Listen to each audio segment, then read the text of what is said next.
Kit ఫ్రెండ్స్తో evening దాకా బయట ఆడుకుని అలసిపోయాడు. ఆ తర్వాత రాత్రి అయింది. డిన్నర్ తిన్నాడు. బట్ నిద్ర మాత్రం రావటం లేదు.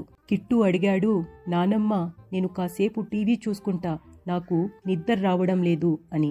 బయటికి పోతేనేమో ఫ్రెండ్స్, ఇంటికొస్తే టీవీ. రాత్రి ఉండేదే నిద్రపోవడానికి. కాసేపు నాతో కబుర్లాడుతూ ఉండు చాలు, దానికంట అదే నిద్ర వస్తుంది అంది నానమ్మ. కిట్టు అన్నాడు, ఓకే.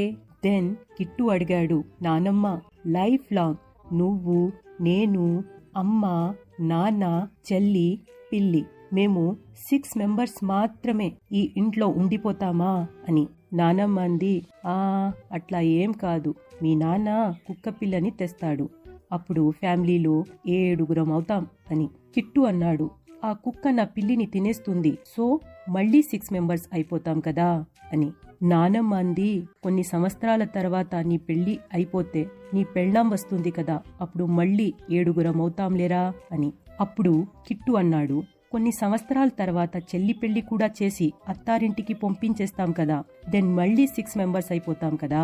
ఆ మాటకి నానమ్మ అంది, నీకు కొడుకో కూతురో పుడితే మళ్ళీ 7 అవుతాంలేరా అని. కిట్టు అన్నాడు, ఆ తర్వాత నువ్వు ఇంకా ముసల్దానై చచ్చిపోతావు కదా, దెన్ మళ్ళీ 6 మెంబర్స్ అయిపోతాం కదా. ఆ మాటకి నానమ్మ షాక్ అయ్యింది. నోట మాట రాలేదు. కిట్టు అన్నాడు, నానమ్మ ఇప్పుడు నీ టర్న్, నువ్వు చెప్పవేం? నానమ్మ అంది, పోరా నాయనా, నువ్వు టీవీ చూసుకోపోరా అని.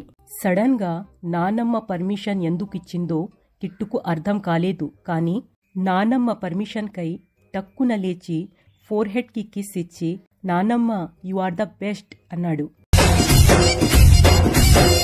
ఓకే లిజనర్స్, మీ వాల్యుబుల్ టైం ఈ వీడియోకై కేటాయించినందుకు ధన్యవాదాలు. Have a nice day and bye.